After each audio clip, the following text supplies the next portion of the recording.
वस्सलातु वस्सलामु अला सय्यिदिल अंबियाइ वल मुरसलीन सय्यिदिल अव्वलीन वल आखिरीन क़ाइदिल गुर्रिल मुहज्जलीन अत्यबित तय्यबीन व अतहरित ताहिरीन मौलाना व मौला सफ़लैन हबीबिना मुहम्मदिन जद्दिल हसन वल हुसैन सल्लल्लाहु व सलामुन अलैहि व अला आलिहि तय्यबीन ताहिरीन व अला अस्हाबिहिल अंसार वल मुहाजिरीन अशहदु अल्ला इलाहा इल्लल्लाह वहदहु ला शरीक लहु व अशहदु अन्ना मुहम्मदन अब्दुहु व रसूलुहु अम्मा बअद फ़अऊज़ु बिल्लाहि मिनश शैतानिर रजीम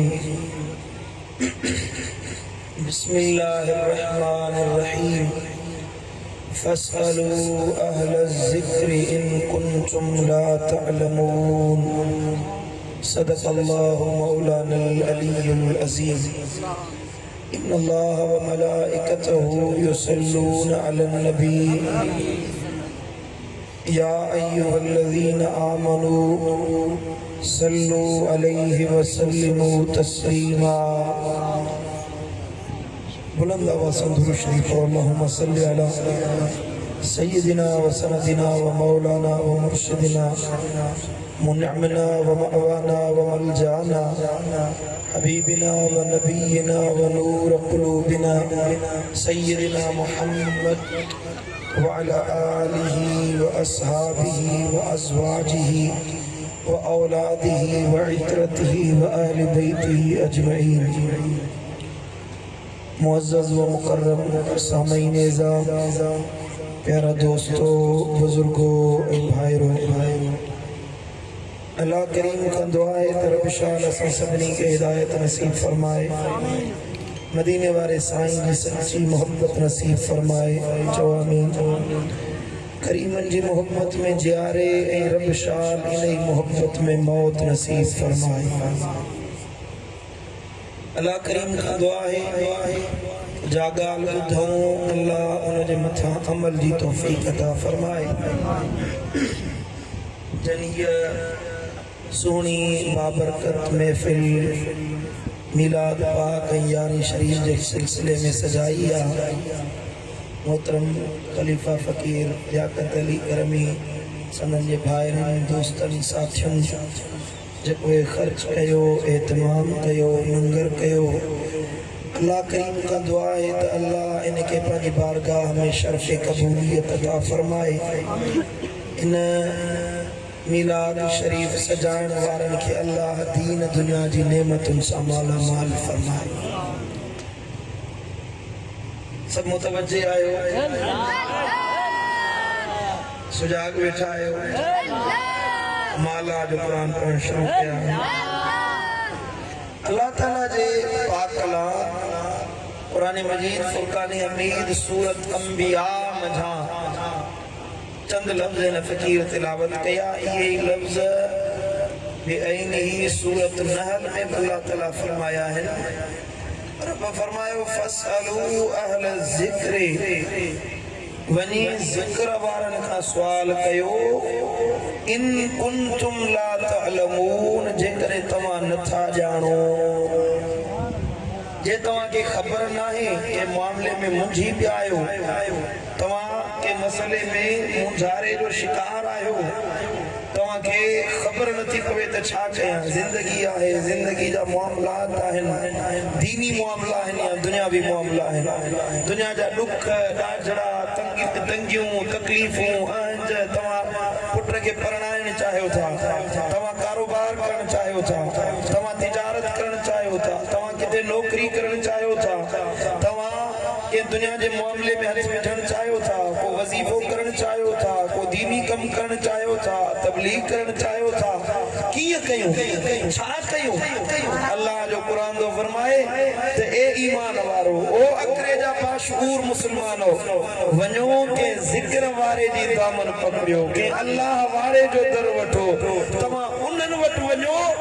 जेको सवाल कंदो अल्लाह तव्हां जे हर दुख दर्द जो इलाज वलियन जे आसानन ते रखायो आहे वरी जो सुभान अल्लाह तो अल्लाह वारा जेके रब जा वली हैं अल्लाह जा दोस्त हैं जिन के अल्लाह पंहिंजी विलायत जो शरफ ॾींदो आहे उन्हनि खे इल्म बि अल्लाह ॾींदो आहे त हिकमत बि अल्लाह अता फरमाईंदो आहे चओ सुभान अल्लाह हिकिड़ो आहे इल्म छाबा इल्म ॿियो आहे हिकमत इल्म जेको असां स्कूल में पढ़ूं था केमिस्ट्री जी सूरत में बायोलॉजी आहे ज़ूलॉजी आहे बॉटनी आहे मेडिकल आहे इंजीनियरिंग आहे जेको असां स्कूल में पढ़ूं था ॿियो जेको मदरसे में पढ़ूं था इल्मुल हदीस आहे इल्म फ़िक़्ह आहे उसूल फ़िक़्ह आहे तफ़सीर आहे उसूल तफ़सीर आहे मंतिक़ आहे फ़लसफ़ो आहे फ़िक़्ह आहे सयूं जा लुगत आहे इल्मुल कलाम आहे सर्फ़ आहे नहव आहे इहो आहे इल्म जेको मदरसनि मां उस्ताद सेखारींदा आहिनि उस्ताद पढ़ाईंदा आहिनि ॿी आहे हिकमत हिकमत को उस्ताद न सेखारींदो कंहिं उस्ताद जे साम्हूं गोॾा खोड़े हिकमत कोन पिराइबी आहे हिकमत अहिड़ी शइ आहे जेका अल्लाह जे वलीअनि खे अल्लाह पाण अता फरमाईंदो आहे वरी जो सुभान अल्लाह इल्म जे लाइ तोखे वक़्तु ॾियणो पवंदो तोखे किताब पढ़णा पवंदा तोखे सबक यादि करणो पवंदो तोखे उस्ताद जे साम्हूं गोॾा खोड़ना पवंदा 8 साल मदरसे में लॻाइणो पवंदो एमए जे लाइ 16 साल तोखे स्कूल में पढ़णो पवंदो 20 साल PhD जे लाइ तोखे भॼणो पवंदो तोखे थीसिस लिखणा पवंदा तोखे कलम वाइणो पवंदो कुझु यादि करणो पवंदो कुझु सम्झणो पवंदो कुझु पढ़णो पवंदो कुझु पढ़ाइणो पवंदो पोइ इल्म मिलंदो आहे ऐं ॿी आहे हिकमत इन हिकमत हासिल करण जे लाइ माण्हू खे कंहिंजे आॾो गोॾा खोड़े वेहण जी ज़रूरत नाहे वक़्त जी ज़रूरत नाहे इहा अल्लाह जी अता आहे जंहिंखे चाहे रब अता फरमाए छॾींदो आहे ज़ोर सां चओ सुभान अल्लाह पढ़ो सल्लल्लाहु अलैहि या रसूल अल्लाह वसल्लम अलैका या हबीब अल्लाह जो कुरान जो फरमाए रब जो फरमाना तयुतिल हिकमत मन यशा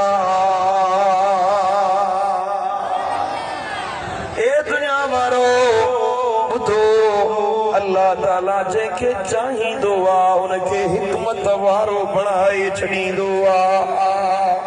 वमन युतिल हिकमत फ़क़द ऊतिय ख़ैरन कसीरा ॿुधो पोइ जंहिंखे अल्लाह हिकमत वारो बणाए हाकिम बणाए हिकमत मां मुराद इहा टिकी फोटे वारी हिकमत न आहे इन हिकमत मां मुराद नाहे हे बातिनी उलूम जी ॻाल्हि आहे अल्लाह जी मारिफत जी ॻाल्हि आहे रब जे कुर्ब जी ॻाल्हि आहे रब तो फरमाए वमन युतिल हिकमत जंहिंखे अल्लाह हिकमत वारो बनाईंदो आहे फ़क़द ऊतिय ख़ैरन कसीरा उनखे अल्लाह ख़ैर कसीर ॾेई छॾींदो आहे हर भलायूं उन वटि आहिनि हर चङायूं उन वटि आहिनि हर ख़ैर उन वटि आहे जंहिंखे अल्लाह हिकमत जो साहिब बणाईंदो आहे वमा यज़करू इल्ला उलुल अलबाब जेके फ़हम वारा आहिनि समझ वारा हिन करे वारो रब जो फरमाए इहे ई अल्लाह के याद कंदा आहिनि इहे ई रब के याद कंदा आहिनि मूं अर्ज़ पे कयो त इल्म हासिल थींदो आहे किताब पढ़ण सां उस्ताद वटि वेहण सां मास्तर खां सिखण सां मौलवीअ जे साम्हूं गोॾा खोड़ण सां के आलिम मौलवी बुज़ुर्ग जे साम्हूं वञी किताब पढ़े इल्म सिखे इन सां मिलंदो आहे पर क़ुरान खे अर्ज़ कयूं त हिकमत कीअं मिलंदी आहे अल्लाह जो क़ुरान थो फरमाए वमा यज़करू जोर सां चओ सुभान हिकमत कीअं मिलंदी आहे रब फरमायो साहिब हिकमत उहो मानो थींदो आहे जेको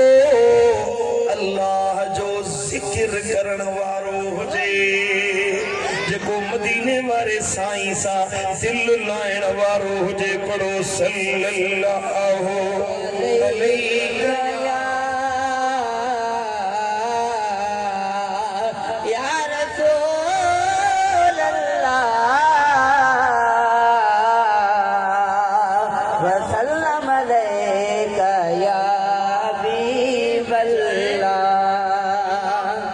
अलैहि हकीम बनाए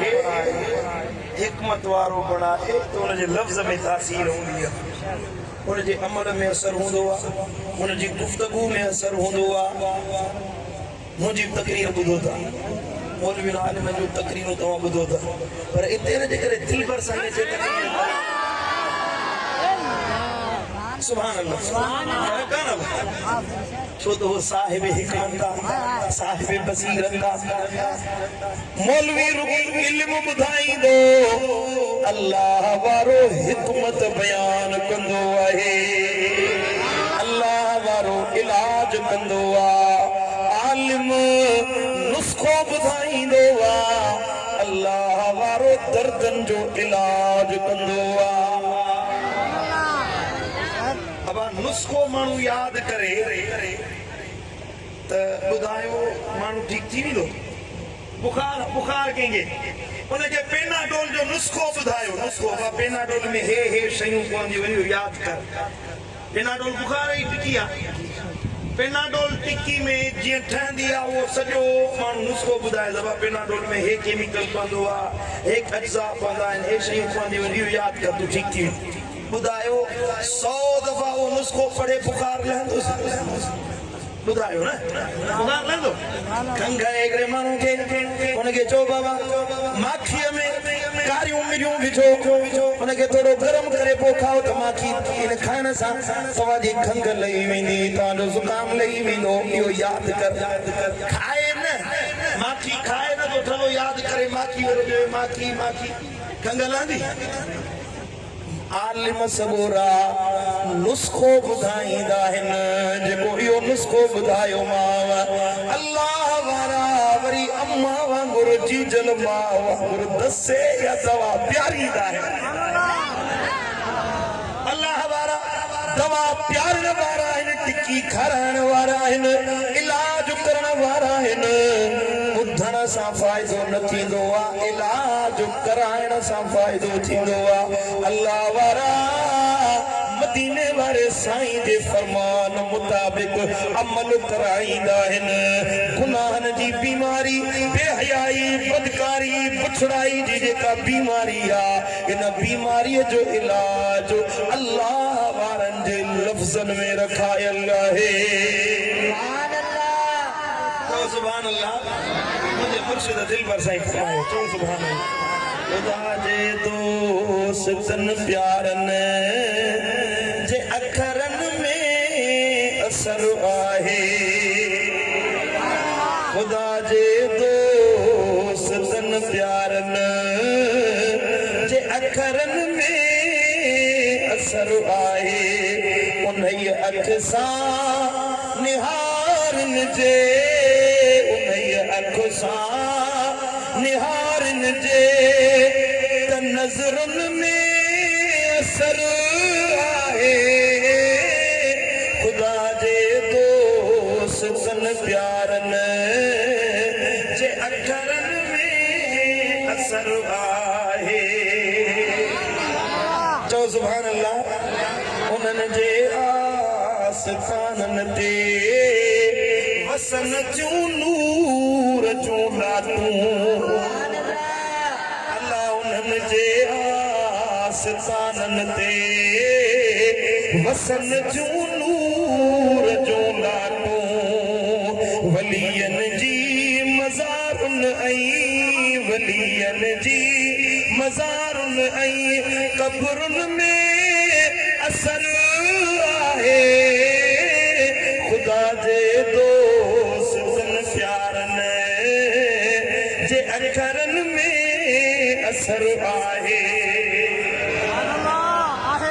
असांखे फैज़ कीअं मिलंदो वलियनि वारो दिल पर साईं थो चवे त वलियनि वटि आहे सभु कुझु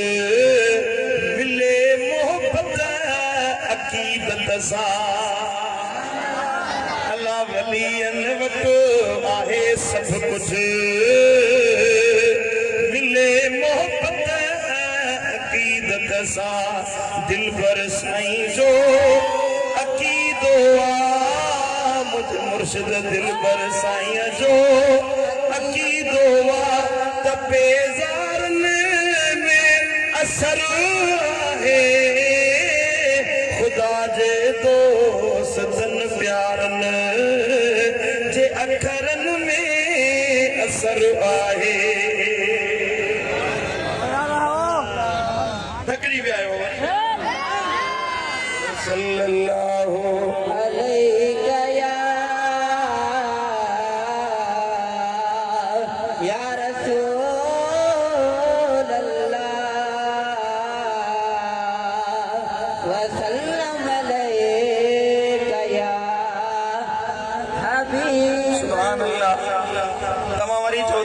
साईं वरी कहिड़ी ॻाल्हि कई आहे इल्म ऐं हिकमत तत्बीक पियो ॾे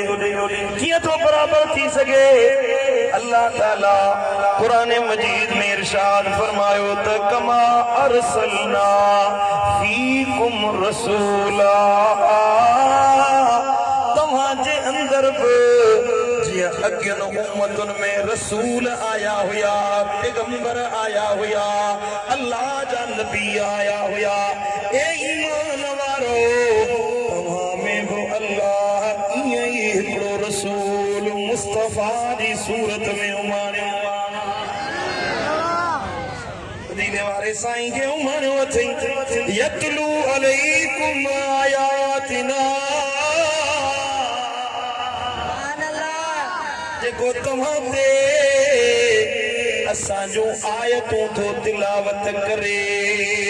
मदीने वारो साईं तव्हांखे क़ुरान थो ॿुधाए वयुज़क्कीकुम ऐं तव्हांजे नफ़्स खे पाक थो करे गुनाहनि खां बेहयायुनि खां बदकारियुनि खां बुरनि कमलनि खां बुरनि बुछड़नि अमलनि खां मदीने वारो साईं तव्हांखे पाक करण आयो आहे वयुअल्लिमुकुमुल किताब ऐं मदीने वारो साईं तव्हांजे आयो आहे जीअं तव्हांखे किताब जो इल्म सेखारे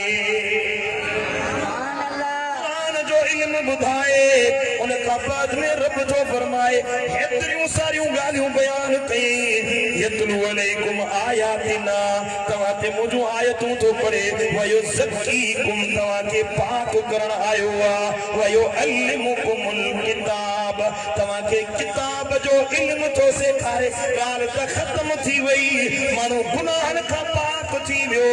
क़ुरान बि पढ़े पियो आयतूं बि पढ़े पियो इल्म बि सिखी वियो हाणे टी चौथी कहिड़ी शइ जी ज़रूरत आहे रब थो फरमाए अञा ॻाल्हि दंग न थी आहे वल हिकमत ऐं मदीने वारो साईं हिकमत सेखारण आयो आहे सुभान अल्लाह चार कम खणी मदीने वारो साईं आयो चइनि कमनि जे लाइ दुनिया वारा इन्हनि चइनि हथुनि ते फाथल आहिनि हिकिड़ा रुगी आयतुनि में बाबा अल्लाह जो हुकुम असां रब खे मञोसीं नबी जी ज़रूरत न आहे नबी जी हाजत न आहे मदीने वारे साईं जी हाणे ज़रूरत न आहे क़ुरान अची वियो आयतूं पढ़ियोसीं बसि दंग थी वियो अल्लाह जो फरमाए ईअं न क़ुरान जो आयतूं मञव त सही पर वयुज़क्कीकुम तव्हां पाक को तॾहिं थींदो जॾहिं नबीअ जी ग़ुलामी इख्तियार कंदो। ॻाल्हि सम्झो था लेकिन नबी के छॾे माण्हू लख दफ़ा निमाज़ूं पढ़े अंदर पाक न थींदो, न ज़ाहिर पाक न बातिन पाक, चेहरा ही फिरियल नज़र ईंदे। ॾिठा अथई हुन जा मुंहुं दिल पर साईं जे ॾिस आशिक़ रसूल चेहरो इन बराबरी जा माण्हू आणे हो जेके कम करण वारा आहिनि। तव्हां चओ था त असांजो वॾो आहे फिलाणो अॻवान आहे उहो आहे, सूरतुनि मां ख़बर पवंदी आहे त हक़ वारो केरु आहे नाहक ते केरु आहे। चओ सुभान अल्लाह। जंहिंजे दिल में मदीने वारो हुजे न, जंहिंजे दिल में मुस्तफ़ा हुजे न,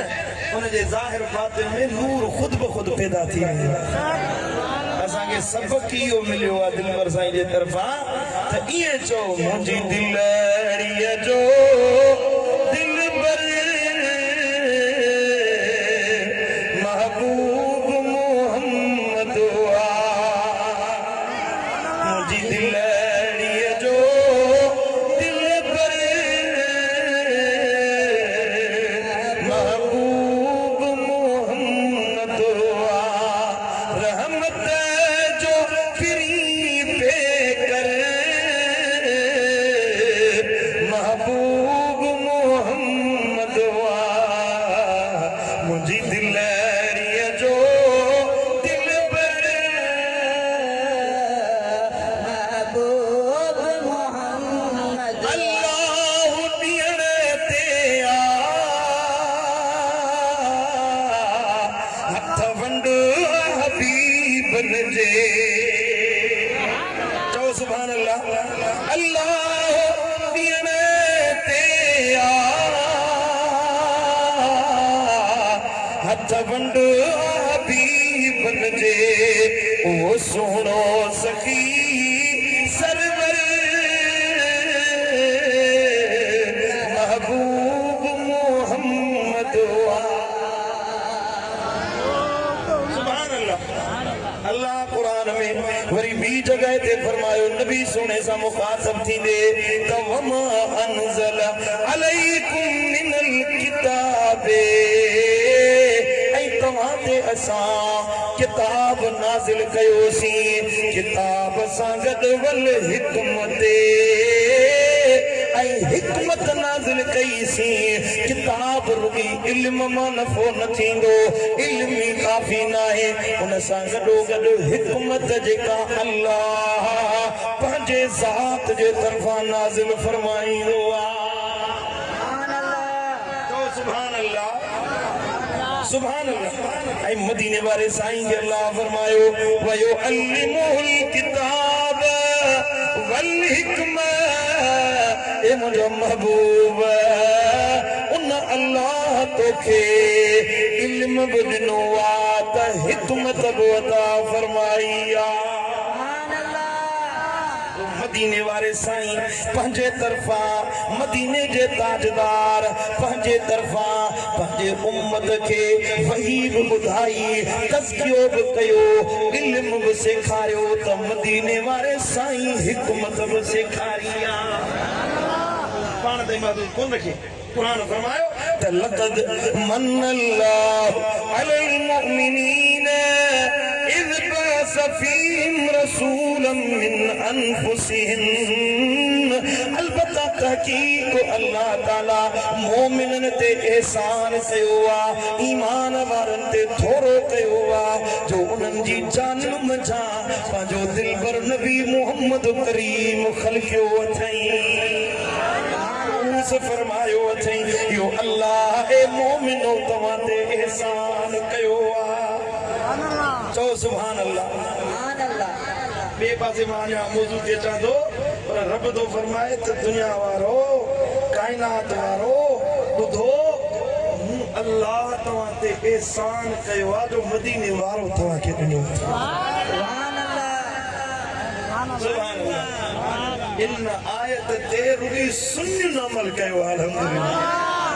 नबी अबान नेमत मिले तो खुशी कजे न, कजे कि न कजे। हे फकीर लियाकत उनके साथियों ने हे मिलाद जी महबूब जे अचण जी खुशी मल्हाई दस्तगीर मदीने वाले साईं जे अचण जी खुशी कई आहे या असां जे मथां अल्लाह जी नेमत आहे इहो खुशी करण अजायो इसराफ कम न आहे इहो हक़ आहे उम्मती जे मथां नबी मिलियो ऐं ख़ुशि न कयो कहिड़ो इंसानु मदीने वारो मिलियो मुंहिंजे मुर्शिद दिलबर साईं त हीअं चयो आयो रब जो हबीब कार थी विया आयो रब जो हबीब कार थी विया खुलिया उम्मत जा नसीब बेड़ा पार थी विया अम्मा आमिना जो घर सारो मक्के जो शहर दरियूं दीवारूं ऐं दर जाने का दे कर नजर अम्मा आमिना जो घर सारो मक्के जो शहर दरियूं दीवारूं ऐं दर जाने का दे कर नजर आयो तन्ने जो तबीब महकार थी विया खुलिया उम्मत जा नसीब बेड़ा अज खुलिया अकरे वारन जा नसीब बेड़ा पार थी विया आयो रब जो हबीब कार थी विया मदीने वारो साईं आयो अल्लाह फरमायो मूं एहसान कयो आहे मूं तव्हां ते थोरो कयो आहे मूं तव्हां ते कर्म कयो आहे मूं अल्लाह तव्हां ते इनायत कई आहे जो तव्हां खे पंहिंजो दिलबर नबी मुस्तफ़ा अता कयो अथमि कीअं एहसान कयो अथई रब फरमायो जो यतलू अलैहिम आयातिही वो महबूब तव्हां ते अल्लाह जो आयतूं जो तिलावत करे वयो ज़कीहिम ऐं उम्मत खे पाक करण आयो आहे उन्हनि जो तज़कियो करण आयो आहे वयो अल्लिमुहुमुल किताब ऐं उन्हनि खे किताब जो इल्म थो ॾे वल हिकमत ऐं मदीने वारो साईं हिकमत सेखारण आयो आहे व इन कानू मिन क़ब्ल लफी दलालिम मुबीन इन सिखिया खां पहिरियां नबी जे आयतुन पढ़ण खां अॻु में तिलावत क़ुरान खां अॻु में तज़किया नफ्स खां अॻु में इल्म ऐं हिकमत सेखारण खां अॻु में तव्हां गुमराही में हुयो ज़िलालत में हुयो तव्हां गुनाहनि जी दलदल में फाथल हुयो मदीने वारो साईं आयो जंहिं तव्हांखे इल्म बि ॾिनो हिकमत बि ॾिनी तव्हांजे नफ्स जो तज़कियो बि फरमायो अहिड़ो पाक फरमायई जो अल्लाह तव्हांखे अशरफुल मखलूकात बणाए छॾियो आहे सुभान अल्लाह महबूब त वंड विराए वठण वारो को हुजे मदीने वारो त करम करे पियो इल्म बि ॾे पियो हिकमत बि ॾे पियो माण्हू चवंदा त इल्म रुॻी मदरसनि मां मिलंदो आहे स्कूल मां इल्म मिलंदो आहे न असुल इल्म जो मंबा मरकज़ महवर का ज़ात आहे त तुंहिंजे मुंहिंजे दिलबर नबी मुस्तफ़ा करीम जी ज़ात सुभान अल्लाह इतां इल्म जा दरिया वहनि था जेके सॼी दुनिया में वञनि था जे इल्म खपे त मदीने वारे साईं वटि अचो चओ सुभान अल्लाह सुभान अल्लाह दुरूद पढ़ तव्हां गौसुल आज़म पीराने पीर जी ॻाल्हि ॿुधाए सल्लल्लाहु अलैका या रसूल अल्लाह हज़रत सैयदना पीराने पीर महबूब सुभानी गौसे समज़ानी शहबाज़ लामकानी कंदील नूरानी सैयदी मुर्शिदी मुहियुद्दीन अब्दुल कादिर जीलानी हसनी हुसैन सुभान अल्लाह मुझो मुर्शिद गौसुल आज़म ईरान जे सूबे गीलान जो रहवासी हुयो इतां हिजरत करे इल्म हासिल करण जे लाइ बगदाद शरीफ वियो फरमाए तो 40 साल मु इल्म पढ़ियो 40 साल 40 साल मु मदरसे में पढ़ियो इल्म सिखंदे सिखंदे 40 वरे गुजरी विया असा नहीं मौलवी 8 साल मदरसो पढ़े तो मौलवी में तकब्बुर ॾिसे मां पाण मदरसे जो पढ़ियल आहियां मूंखे ख़बर नंढनि वॾनि मौलवी न नंढड़े खां वठी वॾे मौलवी पाकिस्तान जे वॾे मौलवी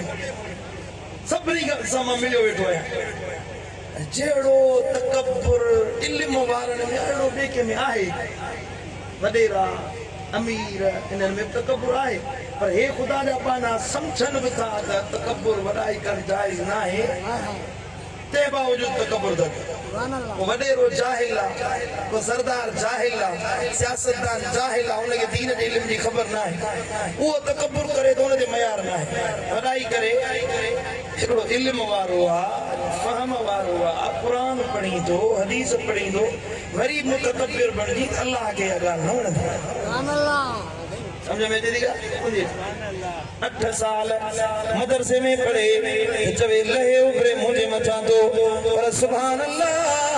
तुझो मुझो मुर्शिद गौसुल आज़म पीराने पीर तो फरमाए 40 साल इल्म पढ़ंदे पढ़ंदे मुंह गुज़ारियो ऐं इल्म जे 40 सालन में अल्लाह मूंखे इल्म पढ़ंदे पढ़ंदे कुतुबियत जो दर्जो अता फरमायो आहे इल्म जो नूर एड़ो पैदा थियो एड़ो इल्म जो नूर पैदा थियो जो इल्म पढ़ंदे पढ़ंदे कुतुबियत जे दर्जे ते वञी फाइज़ थियो या एड़ो शान वारो बणजी वियो पर फरमाए तो 40 सालन खां बाद में दिल में ख्याल आयो त बगदाद में वॾा आलिम आहिनि वॾा मुफ्ती आहिनि मुजतहिद आहिनि मुवहिद आहिनि वॾा मुहद्दिस आहिनि इल्मुल कलाम ॼाणण वारा आहिनि मां अजमी आहियां कीअं हिननि खे तकरीर कयां साईं खे ॻाल्हि सम्झ में न पई अचे इन नीयत सां त मां अजमी हे अरबी बगदाद खां ॿाहिरि निकिता सफ़र करे जन बगदाद छॾियां थो वञी पंहिंजे मुल्क में वञी तबलीग कंदुसि हिते वॾा आलिम आहिनि मूंखां वॾा शयूख आहिनि मूंखां वॾा बुज़ुर्ग रहनि था से तबलीग कंदा से क़ुरान ॿुधाईंदा माण्हुनि खे दीन सेखारींदा मां नथो सेखारे सघां इन इरादे सां निकिता साईं ने फरमायो सफ़र कंदे कंदे अहिड़ी जाइ ते पहुतुसि मुंहिंजो सफ़र जो सामान मानी पाणी सभु ख़तम थी विया 2 ॾींहं गुज़री विया बुख ते उन ते मंझंदि जो वक़्तु आहे हिकिड़े वीराने में पहुतुसि प्यास जे करे उन जे करे बेहाल थी बेहोश थी ज़मीन ते तशरीफ़ फरमा थिया आहिनि साईं फरमाइनि था पक ते किरियुसि वादीअ जी भिट ते पियो हुयुसि अचानक होश आयो केतिरी देर गुज़री केतिरो वक़्तु गुज़रियो ख़बर न पई पर जॾहिं होश आयो ॾिसां जो किरियो त बारीअ जे दड़े ते हुयुसि पर उथियो आहियां त कंहिंजे हंज में सुतल चां खणी जो निहारिया त मूंखे गोॾे ते सुम्हारण वारो केरु नज़र जो विधम त मदीने वारे साईं जो रहमत लिल आलमीन नबी जो मुख महबूबन फरमायो ओ बच्चा अब्दुल कादिर तोखे त बगदाद में ड्यूटी लगाई हुई सी तुझो कम बगदाद में आ तू बगदाद छॾियो छो थो वञी पियो साईं पीराने पीर अर्ज़ कयो क़िबला या रसूल अल्लाह ओ मुंहिंजा दिलबर नबी ओ मुंहिंजा सुहिणा हबीब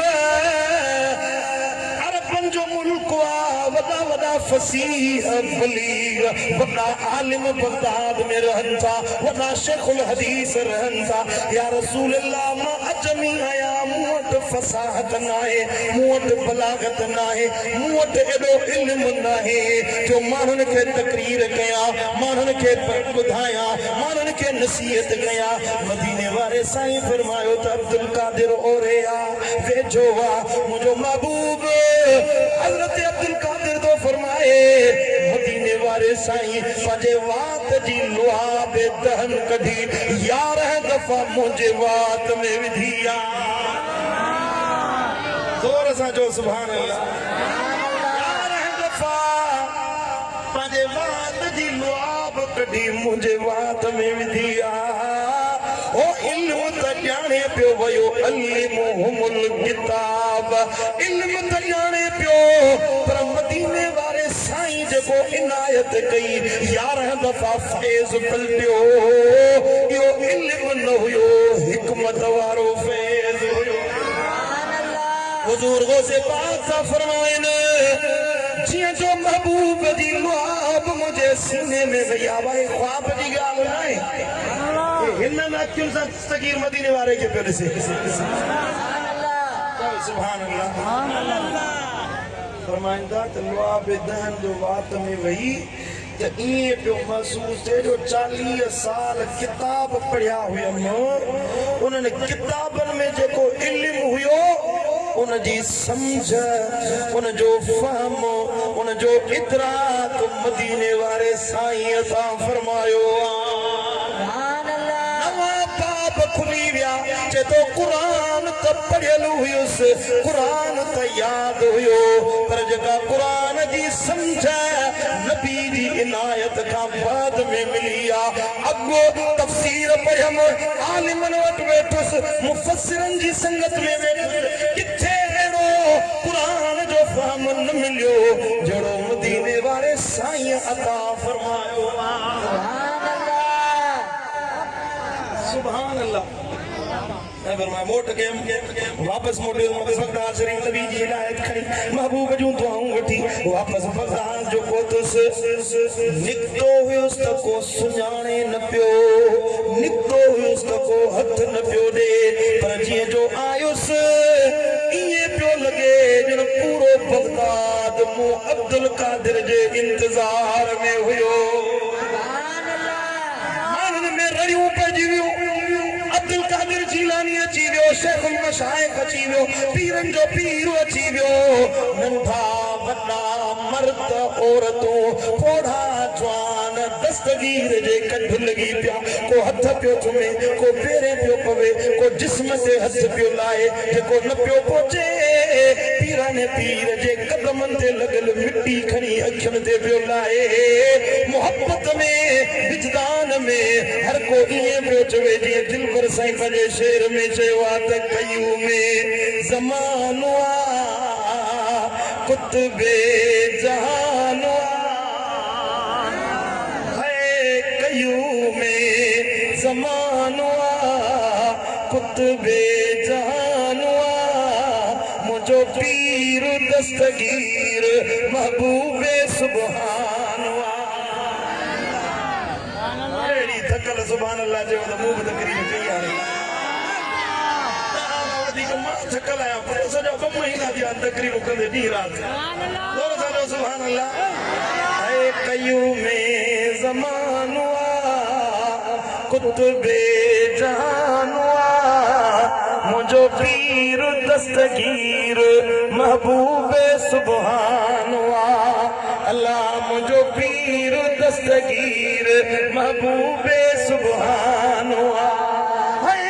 कामिल मुर्शिद कुतबे रब्बानी वंड वंडे तो फैज़ रूहानी अल्लाह जो एहसान अल्लाह जो एहसान कयूं में ज़मानो चो मुझो पीर दस्तगीर महबूबे सुबहान अल्लाह मुझो पीर दस्तगीर चोरन के अब दाल बनाए मुफलिस के माला माल बनाए एड़ो शाहे जीलानो अल्लाह एड़ो शाहे जीलानो कयूं में ज़मानो चो मुझो पीर दस्तगीर महबूबे सुबहानो कयूं में ज़मानो तमाम गंजी चवरायो कयूं में ज़मानो कुतबे जहानुआ बुलंदा सचो मुझो पीर दस्तगीर अल्लाह मुझो पीर दस्तगीर ज़बानू घर छड़े आया ते खड़ी आया कसम अज़ बेटी कुरान जो सालू नोट तो ज़बानू कौन छड़े आया सुभान अल्लाह नऊज़ु बिल्लाह नऊज़ु बिल्लाह अस्तगफिरुल्लाह बात ते जुमा ही कोंदी चुरे वरे अले मुते कावड़िया बैठा आयो अले लियाकत दे कावड़िया बैठा आयो सुभान अल्लाह भक्त अल्लाह तो आगे घर में गंज खाराए दो कुछ तैयार दी गाल में दो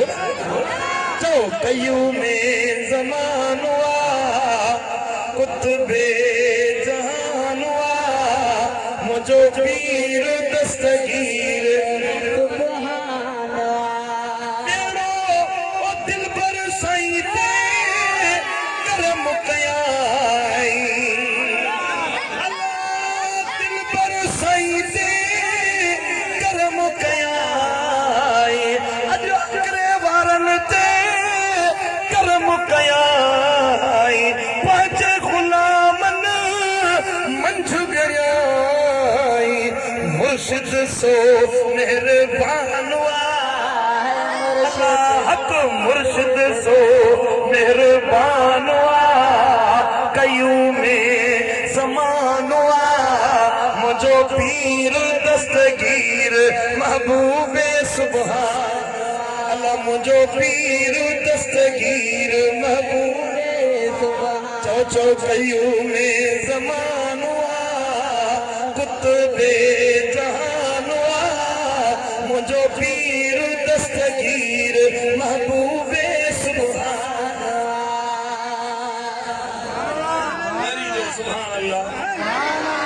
दिल ठरिया दे जो सुभान अल्लाह पढ़ो सल्लल्लाहु अलैका या रसूल अल्लाह वसल्लम अलैका या हबीब अल्लाह मोहब्बत से पढ़ो सल्लल्लाहु अलैका या सुभान अल्लाह अर्ज पे कयो मुझो मुर्शिद गौसल आजम पीराने पीर जी जो बगदाद में दाखिल थियो आ सुभान अल्लाह मानू पंजा कम विसरी विया दुकान विसरी विया कारोबार ताज तिजारत विसरी वई सब छले हुजूर गौसल आजम पीराने पीर जे कढ लगी कया एदो अंबो जमा थी वियो साईं जे पोयां एडो वडो इज्तिमा बगदाद जी गलियुन में हुल हंगामा थी विया दस्तगीर जा नारा लगी विया भक्त जो खलीफो महल जे दरवाजे ते भी दरिए मां भी ॾिसण लॻो आ नौकरन का खादिमन का वजीरन मुशीरन का पुछा कई हे शोर शराबो छा जो आ चई दरी खोले ॾिस तुंहिंजी हुकूमत हिन महल ताईं महदूद आ दिलुनि ते हुकूमत कंदड़ पीरन जो पीर अब्दुल कादिर बाज़ार में ॾिठई जो त सुभान अल्लाह मिलण जे लाइ माण्हू मोकिले दस्तगीर पर बादशाह कोन मिलंदा असां वज़ीर मुशीरन सां कोन मिलंदा ऐं असांजी मुलाक़ात पंहिंजे रब सां आहे तकरीर करण जे लाइ वेंदा हुया माण्हू हुज़ूर गौसल आज़म जो ख़िताब ॿुधण जे लाइ ईंदा हुया त एॾो हिमायत सां एॾो तवज्जो सां ॿुधंदा हुया उन तवज्जो में पीराने पीर जॾहिं अल्लाह जे इश्क ऐं मोहब्बत जी ॻाल्हि कंदा हुया माण्हू बेख़ुद थी वेंदा हुया कई दफ़ा ईअं थींदो हुयो जो महफ़िल में उथण खां बाद में माण्हुनि जा जनाज़ा निकिरंदा हुया अल्लाह जे इश्क में माण्हू जज़ब में वजद में फौत थी वेंदा हुया हुज़ूर गौसल आज़म पीराने पीर अल्लाह को अहिड़ो इल्म ॾिनो अहिड़ी हिकमत ॾिनी जीअं ज़ाहिर खे ॾिसंदा हुया को दिल में ख़्याल खणी ईंदो हुयो दिल में सोच खणी ईंदो हुयो त पीरनि जो पीर दिल जे अहवाल खे बि ॼाणे वठंदो हुयो सुभान अल्लाह वरी जो सुभान अल्लाह दिल में ख्याल खणी अचे, को दिल में सोच खणी अचे, अर्ज़ खणी अचे, साईं जन वटि पहुचंदो न वियो, साईं जन अॻे ई उनजो जवाबु ॾेई छॾींदा। इहा आहे हिकमत। छा आहे इहा? इल्मु त रुॻी लफ़्ज़नि जी ॻाल्हि आहे न, दिल में छा आहे तोखे मूंखे ख़बर न आहे। बुज़ुर्गनि फरमायो आहे त आलिमनि वटि वेहो त ज़बान संभाले वेंदा कयो, पर जॾहिं अल्लाह वारनि वटि वेहो त तव्हां पंहिंजी दिलि संभाले वेंदा कयो। सुभान अल्लाह। मुंहिंजा केड़ा मुर्शिद दिल पर साईं फरमाइनि हज़रत क़ुदवतुल औलिया महबूब इलाही नव्वरल्लाहु मरक़दहु, मातरीअ वारो मुर्शिद साईं फ़कीर हुजे दरगाह ते रहंदो आहे। मातरी जो असांजी दरगाह जो पाड़ेसी आहे, नालो त अली जान, अञा बि चेरो आहे, अञा हयात आहे अली जान फ़कीर। उन चयो साईं जन दिलबर साईं खे चई साईं हे मसइलो आहे, मूंखे पुछा करिणो आहे। साईं जन खां तूं पुछा कर, मुंहिंजी हिमत नथी थिए साईं खां सुवाल कयां, अलाह वारनि में रोब हूंदो आहे, मुंहिंजी हिमत नथी थिए, मां पुछा कयां, तव्हां पुछा कयो।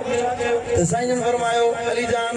मुर्शिदनि जी दरबार आहे, हींअर मुंहिंजे सुवाल करण जी बि हिमत न आहे, हलो वेहूं था, मौक़ो मिलियो त सुवाल कंदासीं। दिलबर साईं तो फरमाए तो फ़कीर अली जान सां गॾु वञी साईं जन जी सोबत में वेठासीं, अञा वेठासीं, जेको सुवाल कमरे में अंदर फ़कीर कयो हुयो तंहिंजो जवाब साईं जन ॾियणु शुरू करे छॾियो। असां पुछा कोन कईसीं, सुवाल कोन कयोसीं, असां जवाब तलब कोन कयोसीं, अल्लाह वारे दिल जो अहवाल ॼाणी वरितो, अल्लाह वारे उहो मसइलो बयान कयो जेको पुछण वारो दर ते आयो हुयो। वरी जो सुभान अल्लाह आहे, अल्लाह वारे वटि कमाल कयो कोन्हे। मुझे हज़रत साईं महबूब इलाही नव्वरल्लाहु मरक़दहु जो उस्ताद हुयो मौलाना मोहम्मद इसहाक, जयपुर तुंहिंजा मथे मदरसो हूंदो जिते पढ़ंदा हुया साईं जन। मौलाना मोहम्मद इसहाक वॾो आलिम हुयो, सिंध जे वॾनि आलिमनि में हुनजो नालो शुमार थींदो हुयो। पोइ तवजो जो दियो वाक़ियो तव्हांखे ॿुधायां। माण्हू आया निकाह पढ़ाइण जे लाइ मौलवी साहब मोहम्मद इसहाक वटि, निकाह पढ़ाइण जे लाइ पहुता, निकाह पढ़ाए त हलिया विया, असां मौलवी साहब त निकाह पढ़ाए, पर ख़ुदा जी कुदरत अहिड़ी थी जो उहो निकाह जे मथां निकाह हुयो। माण्हुनि खे अलाह जो ख़ौफ़ न आहे, तो मौलवी के पास आहिनि, हो जो ॿी धुर हुई उन्हनि वञी कोर्ट में केस कयो, जज खे वञी चयो बाबा हिन निकाह ते निकाह पढ़ियो। मौलवी चयो, जज चयो, जज हुजे माणियो, उन जो मौलवी खे अवल पेश कयो जे निकाह ते निकाह पढ़ायो आहे, उन मौलवी खे वठी अचो। मौलवी साहब मोहम्मद इसहाक खे वठी आया, मौलवी मोहम्मद इसहाक हाज़िर थे। मौलवी साहब आयो, वाह मौलवी हे छा कयो? मूंखे कहिड़ी ख़बर, निकाह ते निकाह आहे, मूंखे हिननि चयो माण्हू अचनि था मस्जिद में, वेठो आहियां मदरसे में निकाह पढ़ाइण जे लाइ, मूंखे को ॿुधाए न मौलवी तुंहिंजो ॾोह, तोखे हिन जी सज़ा मिलंदी, ईंदड़ शुनाई ते तोखे सज़ा ॾींदासीं। मौलवी मोहम्मद इसहाक चयो हे जज निभागो कुझु न कुझु ज़रूरु कंदो। पोइ माण्हुनि लाइ पुछा की अलाह वारो हुजे जंहिंखां वञी दुआ घुरायां, के वली सगोरे खां वञी दुआ घुरायां त अलाह वारो दुआ घुरे त अलाह बेड़ा पार करे, मसइलो हल थिए। के नस नस हैदराबाद शहर में तिलक चाड़ी ते हिकिड़ो बुज़ुर्ग वेंदो आहे, जीअं दुआ घुरे थो सो क़बूल थी वेंदो। हैदराबाद में तिलक चाड़ी वठी हिकिड़ो बुज़ुर्ग वेंदो आहे, दुआ घुरे थो, हुनजी दुआ ताईं खणी क़बूल थी थिए, उन खां वञी दुआ घुरा। हे साईं ख़ैरपुर नाथन जा माने तो अॻ में साईं बसूं गाॾियूं रोड भला रस्ता त कोन हूंदा हुआ, हाणे सहूलियत थी वई, महिनतूं कंदो, वॾो असुर ॾेई निकितो, हलाला हलाला ओ मंझंदि टाक खां बाद में हैदराबाद पहुतो, ॻोल्हे ॻोल्हे ॻोल्हे फ़कीर वञी तलाश कई, तिलक चाड़ी ते वञी पहुतो, ॾिठई जो जेको पतो ॾस पता मिलिया हुन जाइ ते हिकिड़ो उघाड़ो फ़कीर वेठो, कपिड़ा जिस्म ते पातल ई कोन अथसि, कुंडो वसायो हीअं गर्दन झुकाए वेठो, मस्त मलंग। त हिन मौलवी मोहम्मद इसहाक दिलि में सोचियो त यार ख़ुदा जा माण्हू ख़ुदा जा बना आहिनि, हाणे हे फ़कीर दुआ घुरंदो वई मां केस फतह कंदुसि। हिकिड़ो मौलवी मोहम्मद इसहाक हे वेठो आहे, मौलवी मोहम्मद इसहाक चयो त हाणे हे दुआ घुरंदो वई मुंहिंजो केस फतह थींदो। बंदी अजायो थे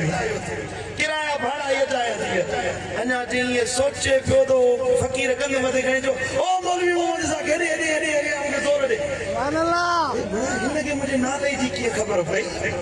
पहिरियों दफ़ो च मिलियो आया तो मुझे नाले जी ने की खबर पई बेठो वियो हाणे मां मौलवी मानू आलिम मानू इन जी उघड़ ज़ाहिर पई थे उनके कीअं ॾिसां ज़ोर ॾियण हाणे अल्लाह वारा आलिम रब्बानी शरीयत जी पाबंदी कंदा आहिनि हाणे हिन जी उघड़ ज़ाहिर लॻी पिया कीअं हिनखे ज़ोर ॾियां त मोरे ॾिसी चए थो हा मौलवी निकाह ते निकाह पढ़णु जाइज़ आहे बाक़ी फ़क़ीर खे ज़ोर ॾियणु जाइज़ न आहे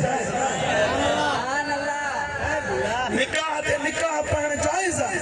ऐं फ़क़ीर खे ज़ोर ॾियणु जाइज़ न आहे जी साईं बस महिरबानी कयो दुआ घुरो महिरबानी थिए हुन जो वञे मखदूम अब्दुल रहमान राही जो सेवण में वञी उन खां दुआ घुरो उहो तुंहिंजे लाइ दुआ घुरो सेवण में जी साईं हेॾो पंधु करे हैदराबाद तोड़ दुआ जे लाइ आयो ख़ुदा जो पाना दुआ घुरिजे न वञ उथी चयो मां उथी मोकिली उथी त फ़क़ीरनि सां न खाइजे मलंगनि सां समझ वारो सोच वारो गुज़री हुजे न उन सां हुजत कजे पर जेको मस्त फ़क़ीर आहे अल्लाह वारो उन सां न खाइजे उन सां हुजत न कजे ज़ोर आलिम हुयो सम्झी वियो मुंहिंजे सां निकितो सेवण खे पोइ रस्ते में बुख लॻसि यार ॿ बुसरियूं हुजनि न त मखण जो चाणो हुजेसि मथां ॿ बुसरियूं खाई ढो कयां एॾी बुख लॻी आहे बुसरी अञा हेॾे दादू वारे पासे ठाहींदा आहिनि तव्हां वटि हले छा चवंदा आहिनि ईअं कणिक जी मानी खंडु विझी पोइ हुनखे कुटी ठाहे पोइ मथां मखण विझंदा आहिनि कुटी चवंदा आहिनि उत्तर में बुसरी चवंदा आहिनि हिते कुटी सो जे ॿ कुटीअ जूं थाल हुजनि कुटीअ जा ॿई खाई वञनि इहो सोचींदो सेवण पहुतो माण्हुनि खे चइबो मखदूम अब्दुल रहमान कहिड़ो आहे इहो साम्हूं वञी थो पुठी पोयां इहो साम्हूं वञी थो डोड़ंदो वञी फ़क़ीर खे पुठीअ ते हथ रखी साईं मखदूम अब्दुल रहमान तूं ई लोणो फेरे चई हा मौलवी मोहम्मद इसाक हुन फ़क़ीर खां पाण खां कमु कोन थियो वरी अधूरो ॾे तोखे मोकिलियो अथई पंहिंजो नालो अधूरो वठी चई हुन मसइलो हिन ॿुधायसीं न मामिलो बयान ई न कई चई हा पाण खां कमु कोन थियुसि वरी अधूरो ॾे तोखे मोकिलियो अथई साईं ख़ुदा जा पाना जीअं वणे उहो चओ की मुंहिंजो मसइलो हल घर वियो जेॾी महिल ॿाहिरि आयो त मखदूम अब्दुल रहमान ॿ बुसरीअ जा थाल भरे अचो मुंहिंजो आलू रखी हिकिड़ो खाधम पेट भरिजी वियो हिकिड़ी प्लेट जेका हुई खाई ढो कयमि त फ़क़ीर चयो त खा न सॼी वात पियो चई त ॿ बुसरियूं हुजनि ॿ बुसरियूं खाई वञा हाणे हिकिड़ी बि नथो खाई सघे खा न साईं अल्लाह जा पाना हाणे त मूंखे मजबूर करे ॾियो ख़ुदा जा पाना रुॻी दुआ घुरो त न वाणीअ मां मुंहिंजी जान छुटे न जज मजा दुआ जे लाइ हथ कोन खई दुआ कोन फरमाई हीअं इशारो ॾिनई वञ मौलवी हे दफ़ा माफ़ीअ ते ॿीहर अहिड़ो कमु न कजे आंगुर जो इशारो ॾिनई वञ मौलवी हे दफ़ा माफ़ीअ ते ॿीहर अहिड़ो कमु न कजे मौलवी साहब आयो सुनवाई जो टाइम थियो वॾे आवाज़ जे रड़कंदा आहिनि मौलवी मोहम्मद इसाक हाज़िर थिए मौलवी साहब आयो जज कापी पढ़ी वो केस पढ़ियो मौलवी ने ॾिसी हो जेके बुज़ुर्ग लफ़्ज़ चया हुया साॻिया जज चया वञ मौलवी हे दफ़ो माफ़ी अथई ॿीहर अहिड़ी ग़लती न कजे अञा ज़ोर सां चओ सुभान अल्लाह अल्लाह वारे जी ज़ुबान मां लफ़्ज़ निकिता अल्लाह वारे जी ज़ुबान मां अल्फाज़ निकिता जज खां अल्लाह उहे चवराए ॾेखारियो जीअं अल्लाह वारा चवंदा आहिनि अल्लाह उहे करे ॾेखारींदो न मञण सां वलियनि जो शान घटिबो कोन दिलबर साईं थो चवे वलियनि जो शान वाला वधायो वहाबा पर मुला जो अलाए छाते मगज़ थियो ख़राब अल्लाह वलियनि जो शान वाला वधायो वहाबा मुला जो अलाए छाते मगज़ थियो ख़राब वलिय सगोरा वारिस आहिनि धरती उन्हनि हवाले वली सगोरा वारिस आहिनि हीअ धरती उन्हनि हवाले ज़बूर में आ कुरान में आ लिखत उन्हनि जे नाले है वलियन जी मोहब्बत उल्फत समूरो सवा मुला जो लाए छाते मगज़ जो ख़राब पढ़ो सल्लल्लाहु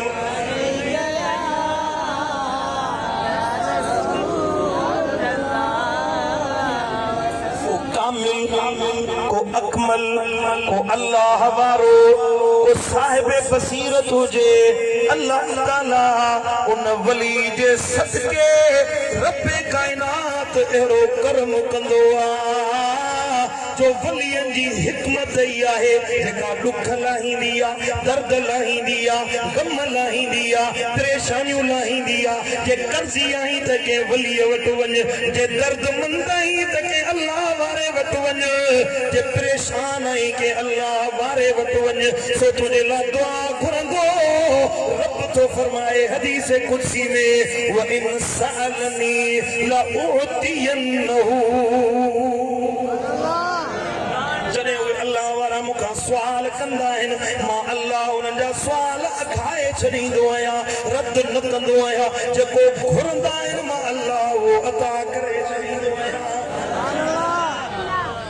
ॻाल्हि सम्झ में आई तुंहिंजी मुंहिंजी दुआ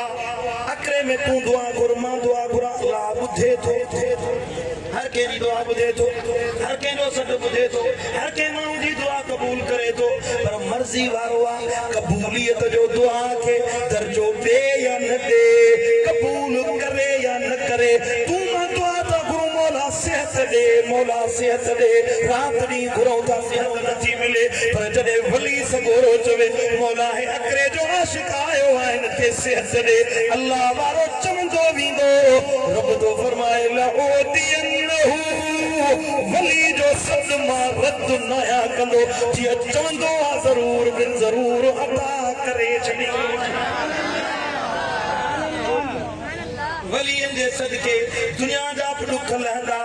मौत जूं तकलीफ़ूं बि लहंदियूं सकरात जूं सख़्तियूं बि लहंदियूं ओ मरण जे वक़्त में जॾहिं शैतान अचे विसविसा विझंदो आहे जे तुंहिंजो हथ के कामिल मुर्शिद जे हथ में हूंदो त अल्लाह वलियन जे सदके तोखे ईमान जी दौलत सां नवाज़े पोइ मौत अता फरमाईंदो हज़रत मुजद्दिद मुनव्वर अल-फसानी नव्वर अल्लाहु मरकदहु दा फरमाइनि असांजे सिलसिले आलिया नक्शबंदिया में जेको माण्हू दाख़िल थिए जंहिंजे क़ल्ब ते के नक्शबंदी सिलसिले वारे बुज़ुर्ग जी आंगुर लॻी वञे तेसीं कोन मरंदो जेसीं कलमो न पढ़े ईमान तौबा ताइब न थिए तेसीं उनखे मौत कोन ईंदो छो त नक्शबंदी फ़क़ीर के अल्लाह ईमान जी दौलत ॾेई पोइ मारींदो आहे अल्लाह वारनि वटि वञे त ज़िंदगी भर उनजो असर रहंदो हज़रत इमाम फ़खरुद्दीन राज़ी रहमतुल्लाह ताला अलैह तफ़सीर राज़ी इस्लाम मुसलमाननि में क़ुरान जा वॾा वॾा तफ़सीर लिखिया विया आहिनि वॾा वॾा पर अहिड़ो तफ़सीर जेको इमाम फ़खरुद्दीन राज़ी लिखियो आहे अहिड़ो तफ़सीर कंहिं न लिखियो वॾो जामे तफ़सीर आहे हज़रत इमाम फ़खरुद्दीन राज़ी रहमतुल्लाह अलैह वॾो आलिम हुयो इल्मुल कलाम ॼाणंदो हुयो इल्मुल अक़ाइद ॼाणंदो हुयो फ़िक़्ह मंतिक़ हर इल्म ॼाणंदो हुयो ख़्याल पियुसि त वञी को मुर्शिद वठां के अल्लाह वारे वटि वञा हज़रत ख्वाजा नजमुद्दीन कुबरा रहमतुल्लाह अलैह वटि आयो आहे हज़रत ख्वाजा नजमुद्दीन कुबरा वॾो अल्लाह जो कामिल वली हुयो पोतल बानो हुयो पर मदरसो कोन पढ़ियो हुयो के मदरसे में कोन वियो हुयो वॾो अल्लाह वारो जॾहिं हज़रत फ़खरुद्दीन राज़ी उन वटि मुरीद थियण जे लाइ आयो त ख्वाजा नजमुद्दीन कुबरा फरमायोसि ओ राज़ी जब मुंहिंजो मुरीद थींदे त इहे किताब इहे इल्म इहे छॾणा पवंदई के बस मुबाहिसा जुज़ियूं कुलियूं छॾणियूं पवंदियूं छॾींदुसि को इल्म कौन चलेगी साहिब फरमा बस तू इल्म वञी पढ़ा उन में तो जो भलाई थी तुझी आखिरत संवारे चली दासी हिकिड़ो दफ़ो साईं जी दरबार में आयो हुयो जॾहिं मरण वारो थियो फखरुद्दीन जो मौत पियो थे शैतान आयो मुनाज़रो करण जे लाइ माण्हू जी सूरत में त अल्लाह खे मञी थो कहिड़ो दलील थी अल्लाह आहे रब जे हुअण ते अल्लाह जी मौजूदगी ते अल्लाह जी तौहीद ते तो वटि कहिड़ो दलील आहे ॿुधा शैतान अचे ॾिसां विधा हज़रत इमाम फखरुद्दीन राज़ी 100 दलील ॾिना अल्लाह जी मौजूदगी ते रब जी तौहीद ते 100 दलील ॾिनई जेको दलील ॾे पियो शैतान रद्द पियो करे हिकिड़ो दलील ॾिनई शैतान रद्द कयो ॿियो दलील ॾिनई शैतान रद्द कयो शैतान वॾो आलिम आहे माण्हू चवंदा हे फलाणो वॾो मौलवी आहे शैतान खां वॾो आलिम थी सघे थो फखरुद्दीन जड़ो आलिम मुंझी पियो आलिम इमाम राज़ी जड़ो आलिम मुंझी पियो 100 दलील ॾिनई शैतान हर दलील जो तोड़ पेश कयो हेॾा हज़रत ख्वाजा नजमुद्दीन कुबरा वुज़ू पिया फरमाइनि ख़ातिम वुज़ू पियो कराए हेॾा नज़र जो विधन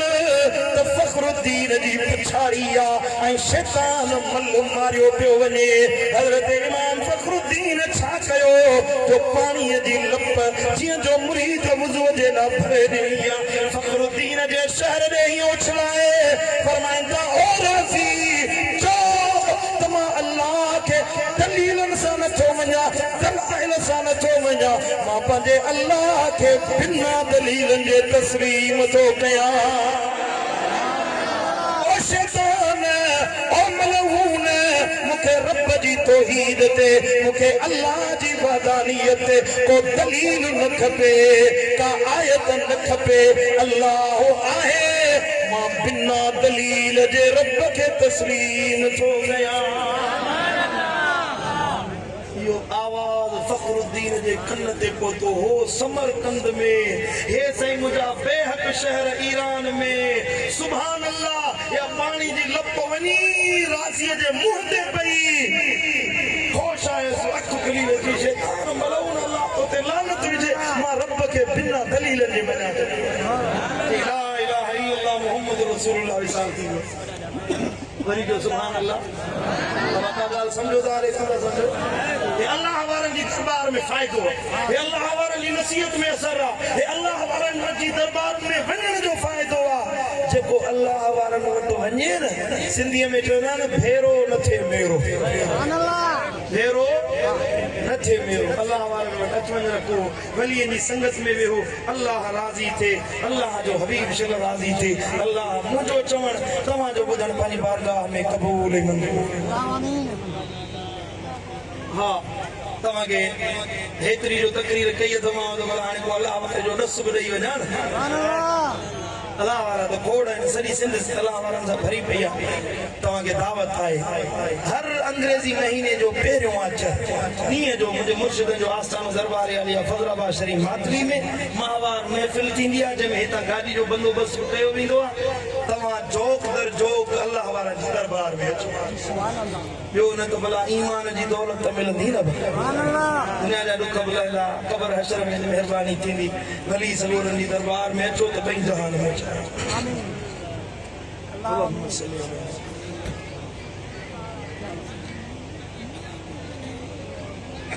على